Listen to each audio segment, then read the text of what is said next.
I want you to listen up. This brave man right here, who has been speaking on the Federal Reserve for years now, he's about to reveal exactly what's going on behind the scenes with our favorite man on the scene, Donald J. Trump, how he's been pressuring the feds to leave his economy alone, to stop raising interest rates every time his job numbers go up. In other words, to stop being the money masters that we have allowed them to be for the last 100 years, because they really aren't federal. They really aren't a government agency. They really are just, we'll just say, masters of our economy. Well, this man is about ready to expose the fact that Donald Trump is ready to literally take away all their powers. But it's going to be kind of in code speak. He's not going to say it straight out because that would give away the whole game.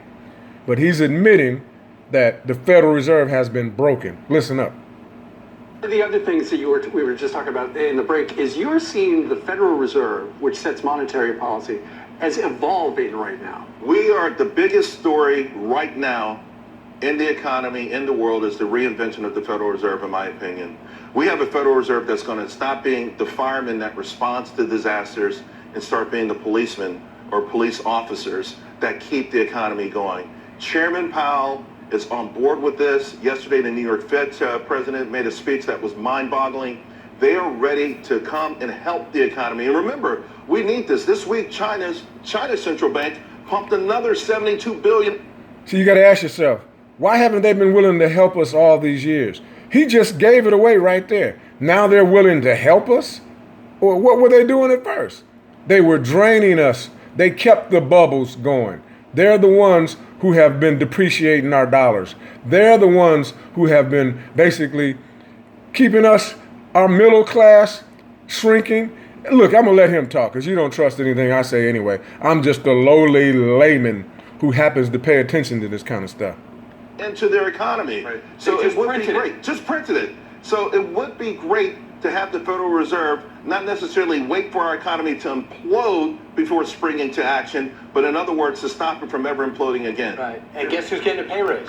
Now you heard that. Stop it from ever imploding again.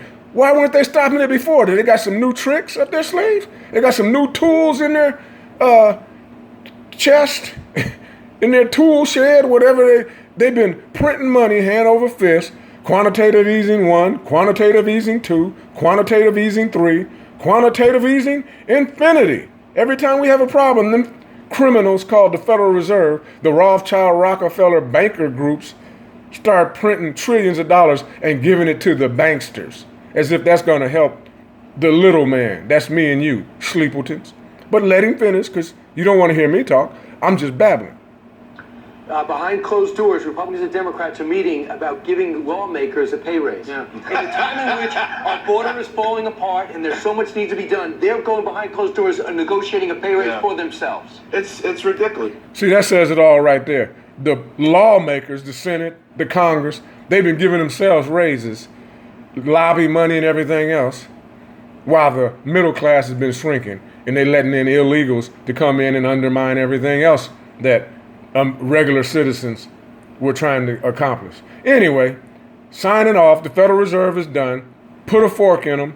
Donald Trump has done it again, and Nancy Pelosi and Elijah Cummings and all the rest of the talking heads, Don Lemon and